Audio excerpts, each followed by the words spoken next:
Aranoidea por aneurisma, ¿no? Para entender básicamente la hemorragia subaranoidea se define como un sangrado en el espacio subaranoideo que está comprendido entre la pía madre y la aracnoides. En estas imágenes podemos evidenciar, por ejemplo, cómo se evidencia la sangre a nivel del surco interhemisférico, en las fisuras de cilio y sobre todo acá en la parte posterior, en las cisternas basales, ¿no? Acá en la otra tomografía podemos evidenciar una imagen hiperdensa en donde ya prácticamente está haciendo efecto de masa y sobre todo está comprimiendo ventrículos laterales anterior y posterior, ¿no? Que dentro de la clasificación antigua pues ya sería catalogado como un Fischer 4, ¿no? Bueno, para hablar de manera general, la hemorragia subaranoidea tiene sus causas, ¿no? Siendo la traumática la más frecuente. Pero dentro de las causas espontáneas, pues se considera al aneurisma, sobre todo el aneurisma de la comunicante anterior, ¿no? Se menciona de que la edad máxima va a estar entre 50 a 60 años. Además que la cefalea va a ser el síntoma más frecuente, ¿no? Que suele aparecer. Ahora, dentro de esas complicaciones que va a presentar la hemorragia subaranoidea, vamos a ver hemorragia intraparenquimatosa, que se va a presentar entre un 20 a 40%, la intraventricular y la subdural, ¿no? Entre otras, que también, por ejemplo, puede estar asociado a un aneurisma por un resangrado, un vasoespasmo, por una isquemia, y posteriormente también puede presentar lo que es hidrocefalia, ¿no? Ahora, dentro de las etiologías, pues existen múltiples etiologías, ¿no? Siendo traumática y espontánea. La espontánea, pues que se va a incluir una rotura de aneurisma intracraneal, principalmente, ¿no? Ahora, dentro de los factores de riesgo, pues tenemos varios factores de riesgo. Podemos mencionar aquellos que son estilos de vida, sexos y grupo etario, antecedentes familiares, de aneurisma cerebral y también aquellos familiares que tienen aneurisma familiar, ¿no? Síndromes genéticos, el embarazo también, ¿no? Ahora, dentro de la fisiopatología, pues cabe mencionar que existen dos posturas de defectos estructurales en un aneurisma, ¿no? Se menciona de que va a haber una debilidad de la pared vascular. Esto porque va a estar caracterizado por una disminución del componente elástico de la túnica media y de la adventicia. Y otro es que los grandes vasos intracraneales se van a situar en el espacio subaranoideo, ¿no? Esto debido a que van a tener poco tejido conectivo de soporte. Y estos defectos estructurales, combinados sobre todo con los factores hemodinámicos, hacen que los aneurismas típicamente aparezcan en las bifurcaciones o ramificaciones y fenestraciones de las arterias cerebrales. Ahora, se entiende de que cuando ya existe un sangrado en el espacio, va a haber sobre todo un incremento de la presión intracraneal, entendiendo que la cavidad o la bóveda craneana es una cavidad rígida en donde va a haber tres componentes principales, ¿no? Como es el cerebro, que va a estar en un volumen de 1400, el líquido cefalorraquídeo en un volumen de 150 y el flujo sanguíneo cerebral, ¿no? Para esto, el cráneo va a permitir que esto sea un equilibrio total. Pero ¿qué es lo que pasa? Que cuando ya se menciona lo que es la doctrina de Monro-Kelly, en donde aparte de esto puede haber una lesión adicional, entonces, ¿qué es lo que pasa? Que se va a producir un incremento de la presión intracraneal. Y esto, al incrementarse la presión intracraneal, va a producir una reducción de flujo sanguíneo cerebral, se va a alterar la autorregulación cerebral y sobre todo, aumenta la presión intracraneal, disminuye el flujo sanguíneo y va a favorecer lo que es la isquemia cerebral aguda. Ahora, al tener una hemorragia, pues el sangrado va a producir ciertas alteraciones, como son la acidosis láctica, la generación de radicales libres que está favorecida cuando ya el calcio se incrementa a nivel de la célula y se producen activación de enzimas destructivas, como son la fosfolipasa, la calpeína, la caspasa, el óxido nítrico sintetasa, ¿no? Ahora, Esto va a conllevar sobre todo a lo que es tanto apoptosis y necrosis celular, alteraciones de la función glial y en la hemostasia iónica, falla de la utilización y aporte de sustratos y la excitotoxicidad. Esta excitotoxicidad pues se ve también favorecida por esta activación de enzimas destructivas, ¿no? Ahora, un cuadro clínico característico, pues vamos a mencionar a lo que es la cefalea intensa de aparición repentina, náuseas y vómitos, el dolor cervical y fotofobia, déficit focales de pares craneales, la lumbalgia, cambio del estado de ánimo, de la personalidad, incluyendo confusiones, ¿no? Entre otras, y sobre todo cuando ya esto está incrementándose mayor, ya sea por efecto de masa, por deviación de línea media o por compromiso ya de las cisternas perimesencefálicas, ya el paciente se nos está complicando, en la escala de Glasgow va a estar disminuida. Ahora, mencionar rápidamente ciertas clasificaciones que nos van a poder definir ante una situación de actuación ante el paciente, si vamos a dejarle un tratamiento médico o netamente un tratamiento quirúrgico. Para ello mencionamos lo que es la escala de Hess, en donde va a tener cierto criterio, donde me dice que el paciente que viene con Hess 1 y 2, a ese paciente hay que ver la posibilidad de programarlo y darle un tratamiento quirúrgicamente lo más pronto posible, ¿no? A diferencia del 3, el 4 y el 5, en donde se menciona de que al paciente hay que tratar de estabilizarlo para posteriormente, cuando ya esté en 1 y 2, se pueda programar, o salvo que ya tenga un compromiso de una zona del cerebro que básicamente lo va a descompensar rápidamente, ¿no? Ahora, esta va a estar también otra escala de la World Federation Neurosurgical Associates, en donde va a utilizar lo que es la escala de Glasgow y la presencia, si hay focalidad o no. Dentro de ellos, pues podemos mencionar el grado del grado 0 hasta el grado 5. ¿Por qué lo menciono estas? Porque en los estudios que se van a mencionar posteriormente, han permitido también tomar en cuenta la decisión del paciente, ¿no? ¿Qué es lo que se va a hacer ante un paciente dependiendo del grado, ¿no? Ahora, la escala de Fisher modificada, que va a estar asociada tanto a la presencia o no de hemorragia intraventricular. Cabe mencionar que la escala de Fisher antigua, pues básicamente tenía 4 grados, ¿no? En donde el 1 no se podía evidenciar o se decía sin sangrado, en el 2 en donde se manifestaba un sangrado fino, pero con menor de 1 milímetro medido verticalmente, ¿no? En el 3 ya podemos evidenciar un sangrado cisternal grueso, en donde ya va a ser mayor de 1 milímetro.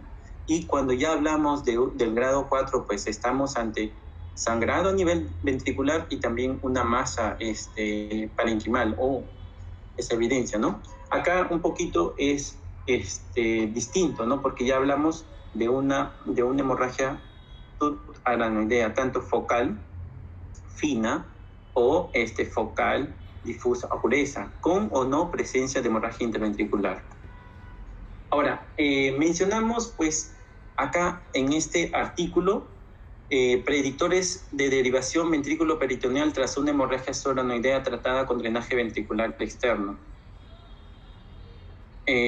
Aquí el objetivo de este artículo fue investigar básicamente a los pacientes con una hemorragia subaracnoidea que inicialmente pasaron los ensayos de destete de DBE y se les eliminó el DBE, que presentaron una hidrocefalia sintomática tardía, recurrente y que requirió la colocación de DBP. Cabe mencionar que con esto se tomó el registro retrospectivo de una cantidad de pacientes. Sobre todo fueron 489 los pacientes con hemorragia subaracnoidea. Pero, ¿qué es lo que pasó? Que de estos solo se incluyeron 94. Este estudio se realizó desde el 1 de octubre del 2008 hasta el 1 de octubre del 2014 en una clínica de Mayo en Estados Unidos, ¿no? Ahora, los datos del paciente, dentro de los datos del paciente, pues tenemos la edad, el sexo, la puntuación de Hess al ingreso, las puntuaciones modificadas de la escala de Glasgow, la de Fisher, la presión intracraneal antes y durante la prueba de pinzamiento del DBE, los días de destete, de colocación del DBE hasta la prueba de pinzamiento, la duración de la prueba de pinzamiento y la prueba de pinzamiento modificada, puntuación de escala de ranking modificado al alta y al cabo de un año, la ubicación del aneurisma, el tamaño y la aparición de los vasoespasmos, y el momento del uso de la derivación ventrículo-peritoneal, ¿no? Dentro de ellos, pues, vamos a mencionar que se presentaron dos grupos. Aquellos pacientes que tuvieron un DBE temprano, que básicamente consta de pacientes que se sometieron a un DBE durante la hospitalización inicial, ¿no? Y aquellos que tuvieron un DBP tardío, compuesto por aquellos pacientes que pasaron su prueba de pinzamiento de DBE y aún desarrollaron hidrocefalia tardía que se requirió. Dentro de ellos, pues a esta hidrocefalia tardía la mencionaron en un rango de aproximadamente 3 meses a más. El manejo inicial del DBE, pues los pacientes que presentaron una hemorragia subaracnoidea y evidencia radiográfica de ventrículomegalia en la TAC con hidrocefalia sintomática, teniendo en cuenta los diferentes parámetros de la hidrocefalia en una tomografía.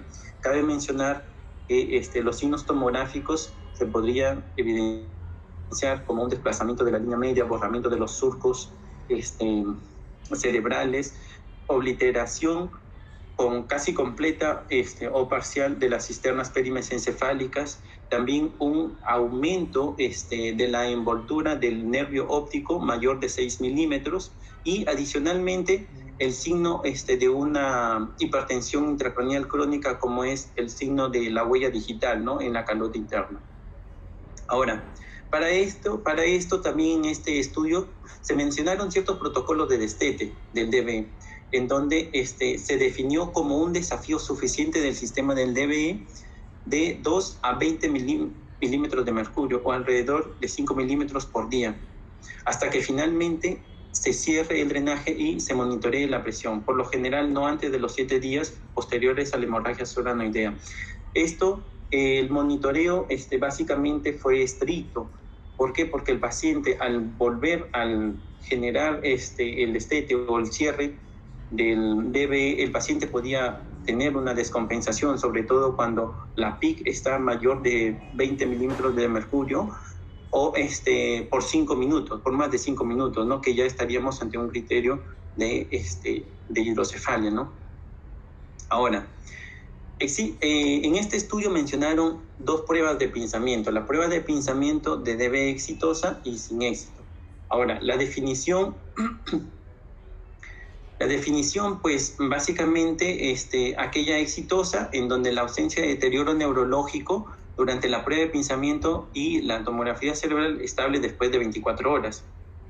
Y sin éxito cuando básicamente el paciente tuvo un deterioro neurológico durante la prueba de pinzamiento de DBE, una presión intracraneal de 20 o más durante 5 minutos o un pico rápido de inestabilidad ante una presión intracraneal, ¿no?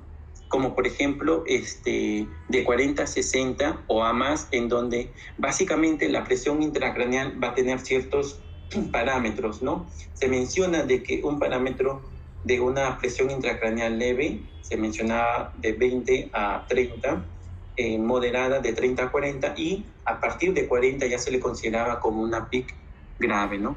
Ahora, los intentos fallidos sucesivos en el pinzamiento del DBE durante la hospitalización llevaron a la colocación de una derivación ventrículo-peritoneal externa, peritoneal posteriormente, ¿no? Ahora, aquí en este gráfico, pues podemos evidenciar básicamente que todos los pacientes que sufrieron una hemorragia subaracnoidea fueron de 489, de los cuales 138 desarrollaron hidrocefalia y 351 no desarrollaron hidrocefalia. Pero de estos 138, 44 pacientes dos cosas sucedieron: o se murieron o pidieron posterior a la atención, pidieron el retiro, ¿no? Y los pacientes que se incluyeron en el estudio básicamente fueron 94, de los cuales los que requirieron un drenaje ventrículo-peritoneal tardío fueron 29, y aquellos que pasaron sobre todo la prueba de clampaje y fueron dados de alta, fueron en total 65, pero de estos 65 básicamente 10 fueron los que desarrollaron fueron los que utilizaron una derivación ventrículo-peritoneal tardía, solamente 10, ¿no? Ahora, los resultados que se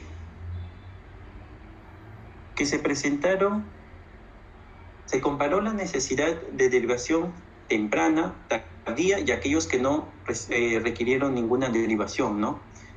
Ahora, en función a las variables de aquí, en función a las variables como son ciertas complicaciones, como es el vasoespasmo, ya que el vasoespasmo, al presentarlo, según el estudio, hubo la necesidad de que el paciente requiera un dispositivo, ¿no? Una puntuación de Hanges incrementada, la puntuación de Fisher modificada incrementada, una hemorragia interventricular que al presentarla por Fisher podríamos estar sobre todo en un 4 o 5 o un 4 o 3, ¿no? Ahora, el tamaño del aneurisma y sobre todo la localización, cuando son comprometidos lo que es la arteria cerebral posterior.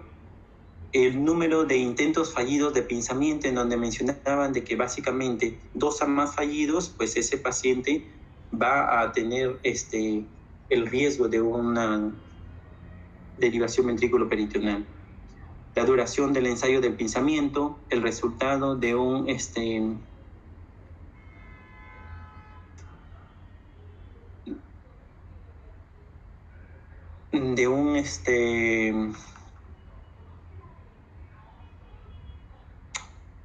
ranking modificado al alta y al año, ¿no?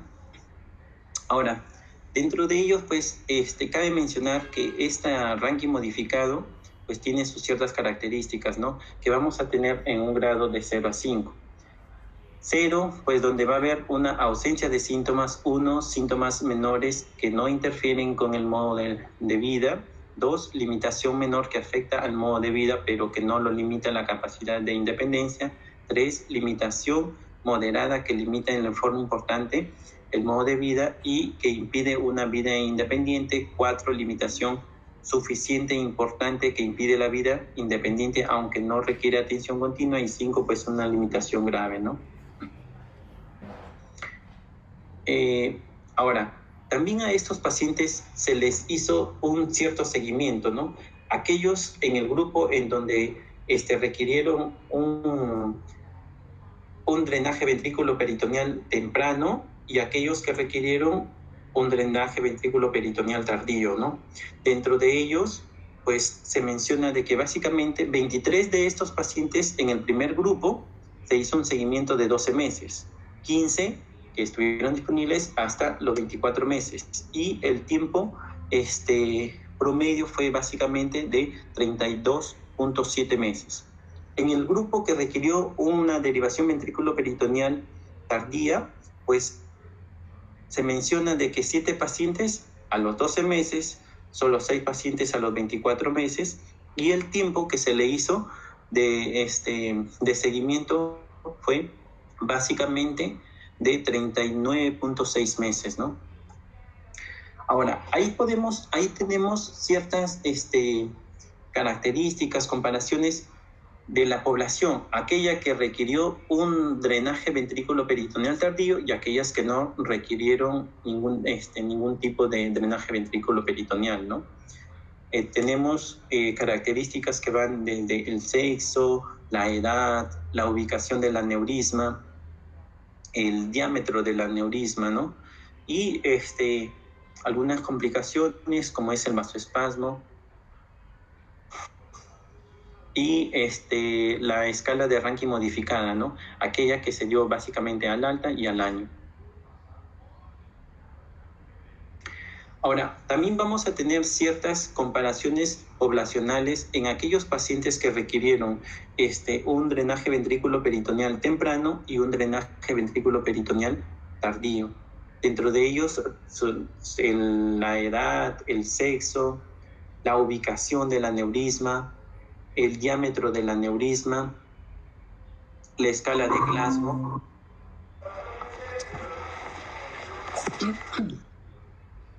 el vasoespasmo, la presión intracraneal durante el pinzamiento y el ranking modificado, ¿no?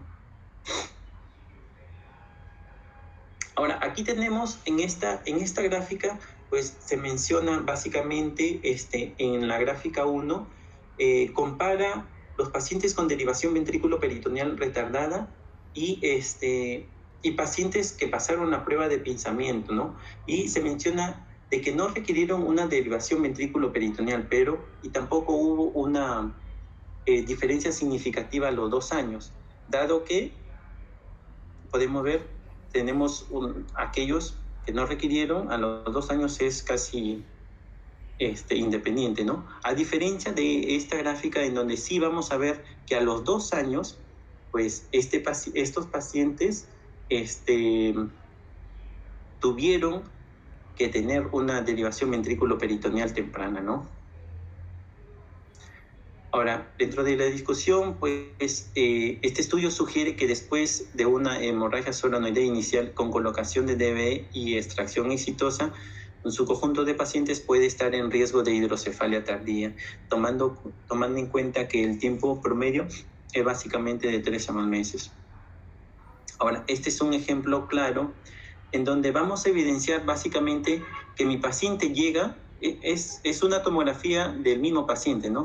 En donde el paciente llega con un feature modificado, 4, ¿no? Y signos sobre todo de hidrocefalia. Vemos dilatación de los cuernos posteriores, el tercer ventrículo con una imagen hiperdensa, ¿no?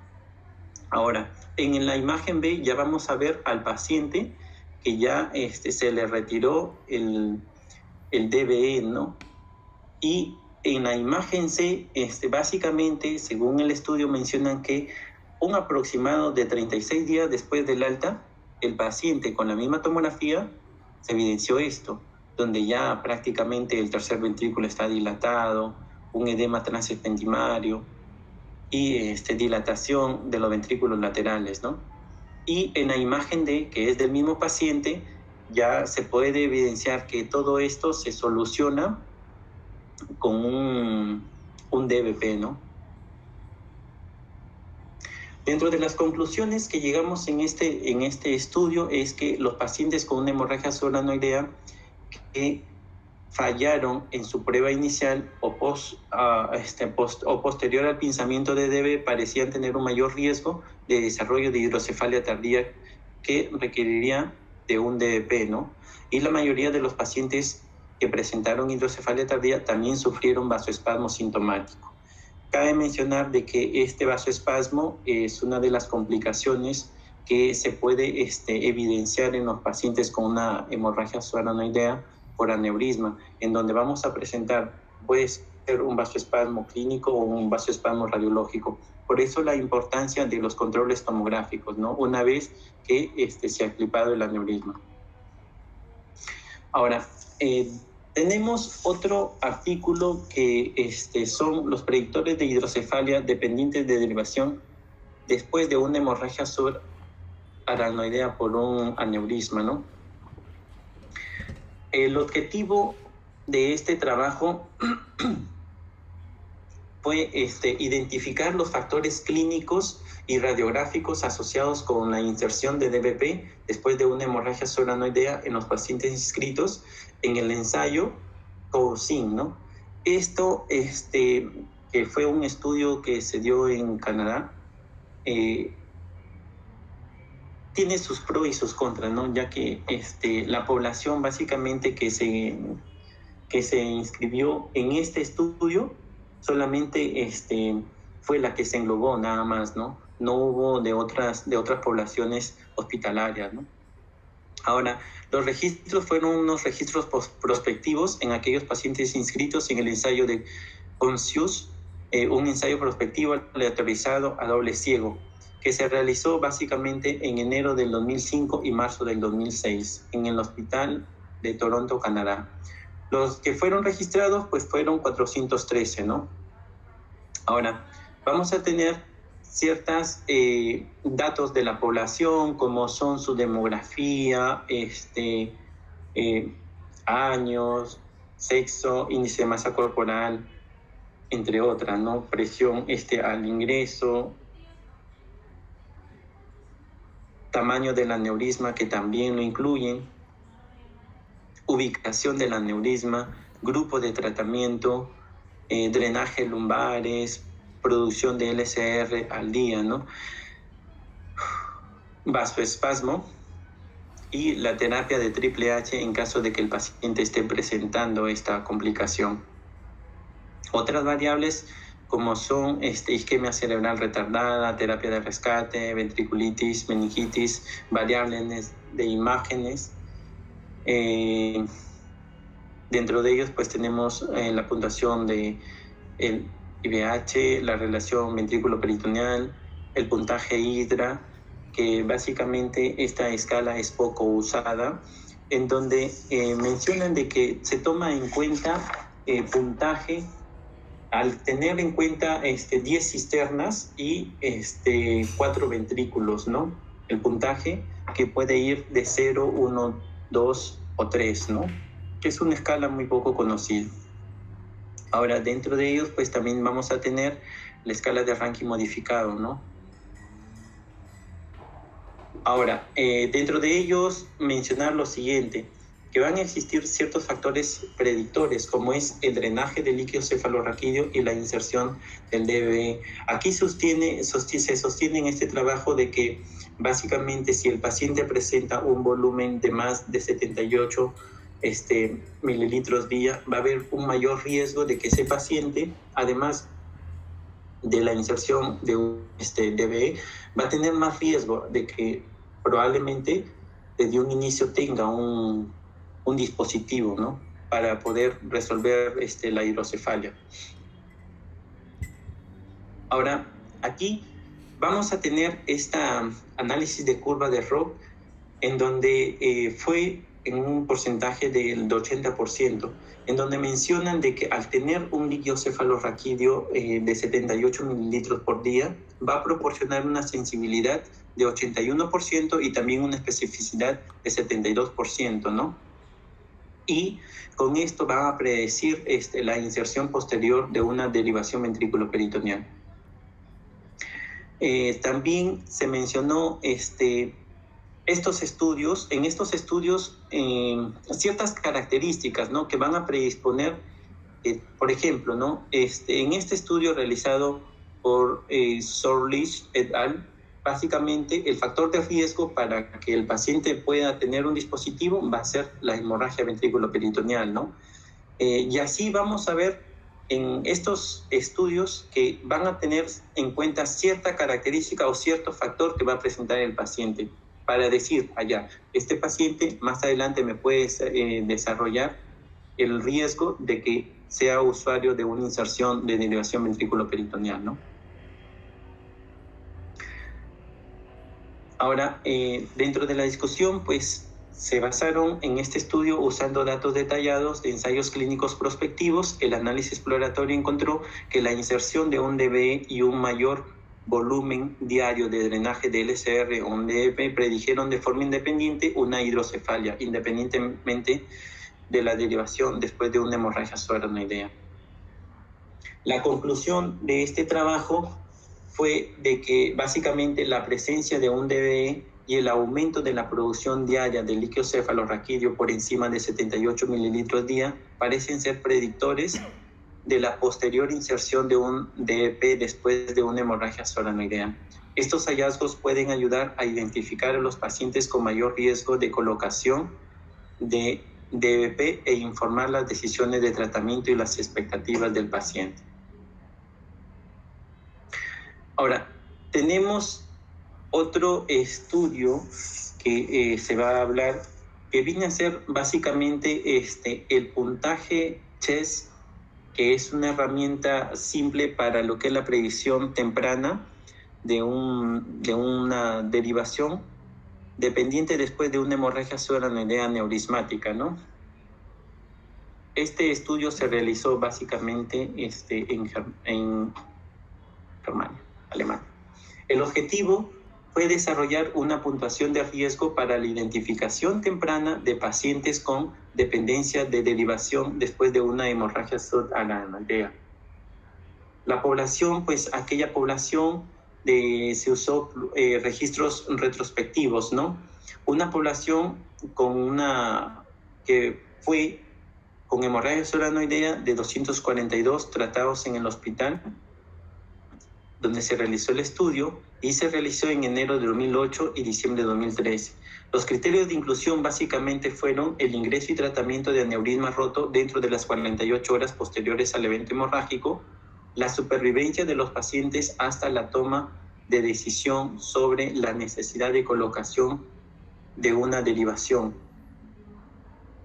Ahora, en ellos pues se menciona lo siguiente, ¿no? De que va a existir cierto manejo de hidrocefalia post-hemorrágica, y para ello mencionan 3 etapas, ¿no? Aquella aguda, en donde va de 0 a 3 días después de la hemorragia subaracnoidea, la subaguda de 4 a 13 días después de la hemorragia subaracnoidea, la crónica, que va más de 14 días después de la hemorragia subaracnoidea. Todos estos pacientes con esta hidrocefalia aguda se sometieron básicamente a un DBP o a la colocación de un drenaje lumbar, ¿no? Los pacientes que no requirieron una derivación ventricular externa, temprana, pero desarrollaron una hidrocefalia posthemorrágica subaguda, en el curso posterior generalmente fueron tratadas con punciones lumbares seriadas, ¿no? Aquí en este estudio no se mencionan cuántas fueron las punciones, pero les fue muy bien con este tipo de acción, ¿no? Ahora, si no existía básicamente una contraindicación clínica, ya sea que el líquido cefalorraquídeo no habían gérmenes y básicamente no había ninguna contraindicación, no había meningitis ni nada, se clampaba el DBE o los drenajes lumbares a partir de la segunda semana, ¿no? Y el tiempo de clampaje, pues básicamente se consideró en promedio de 48 horas. Ahora, los pacientes que fracasaron al cierre del DBE o al drenaje lumbar, si tenían algún deterioro neurológico o aumento de los dolores de cabeza reversibles al abrir el drenaje, presión intracraneal sostenida de más de 20 centímetros de agua, evidencia radiográfica de aumento del tamaño ventricular en comparación con la tomografía computarizada, en estos pacientes, pues definitivamente me están diciendo, este paciente está desarrollando síntomas de una hipertensión intracraneal, ¿no? Cabe mencionar lo siguiente, que en base a esto se mencionó de que si existían 2 cierres fallidos, pues el paciente tenía que tener ya una colocación de una derivación, ¿no?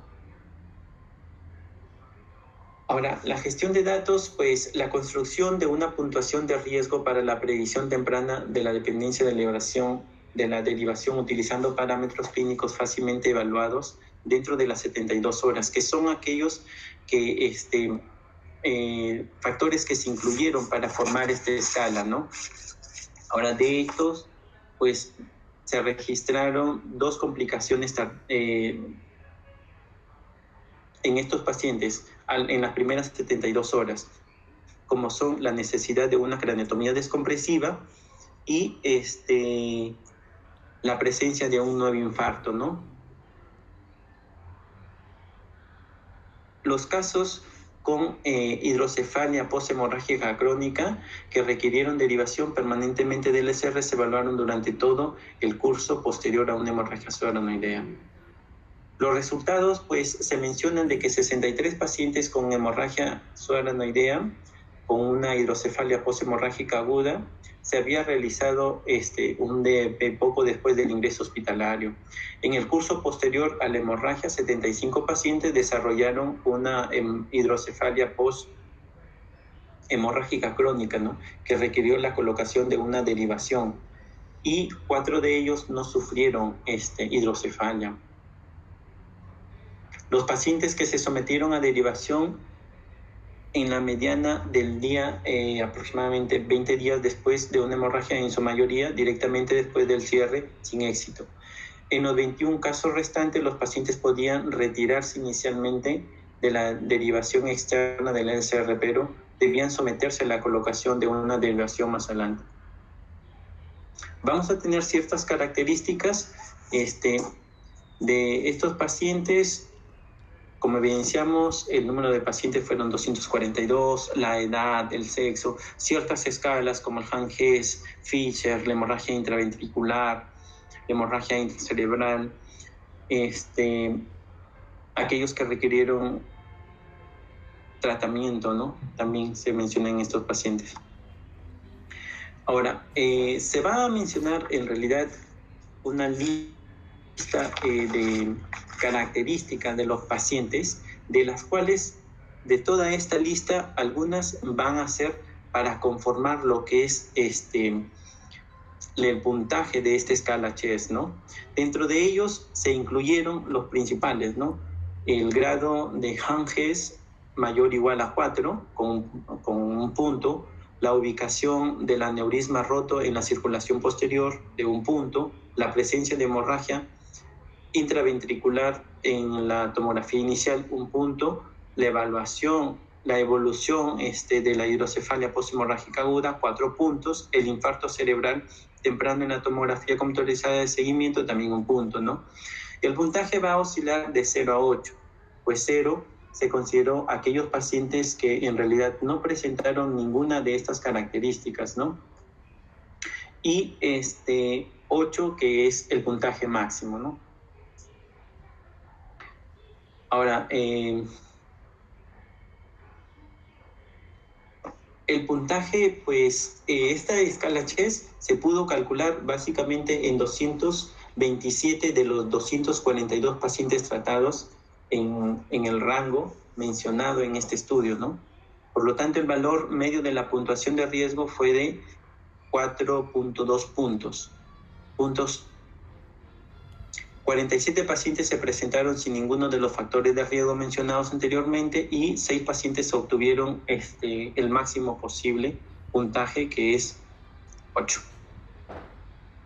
Ahora, aquí en esta gráfica, pues vemos que se menciona lo siguiente, ¿no? De que a mayor puntaje de Chess, mayor va a ser el valor predictivo para que ese paciente dependa de una derivación. En esta curva de Rho vamos a ver que se toma punto de corte 6, en donde me dice que si mi paciente tiene mayor o igual de 6 puntos, según la escala de Chess, pues va a tener 6.74 veces más de riesgo para depender de una derivación, ¿no? Dentro de ello, pues se discutió ciertos factores de predicción de dependencia de la derivación de los factores de riesgo, como son una hidrocefalia poshemorragia aguda, grado de Hess más elevados, grado de Fisher más elevados, la presencia de hemorragia intraventricular, ubicación del aneurisma roto en la circulación posterior, mayor edad de los pacientes, modalidad de tratamiento, meningitis, niveles elevados de interleucina 6 y lactato en LSR, sexo femenino, cranitomía descompresiva, diabetes mellitus preexistente, hiperglicemia al ingreso, vasoespasmo clínico, duración del drenaje del LSR, la frecuencia de la fiebre, ¿no? Ahora, se realizó una validación detallada del Chess en 2 cohortes de retrospectivas de instituciones diferentes, pero básicamente en el mismo país, ¿no? En Alemania, más no se exteriorizó. En consecuencia, puede demostrar repetidamente la fuerte correlación entre el chest y la dependencia de elevación. Y dentro de ellos, pues, de las conclusiones, se menciona de que el mal estado clínico inicial, la presencia de hemorragia intraventricular, la ubicación del aneurisma roto en la circulación posterior, la hidrocefalia post hemorragia aguda, el infarto cerebral precoz en la tomografía predicen de alguna forma la independencia independiente de la hemorragia crónica que va a requerir la colocación de una derivación. Y al ser accesible dentro de las 72 horas posteriores al evento hemorrágico, estos 5 factores de riesgo se resumieron en una nueva puntuación, ¿no? Pero mencionar de que esto, para que tenga validez, pues debería ya haber estudios en otros países, ¿no? No necesariamente para poder dar un mayor valor de dicha escala. Y eso es todo, gracias.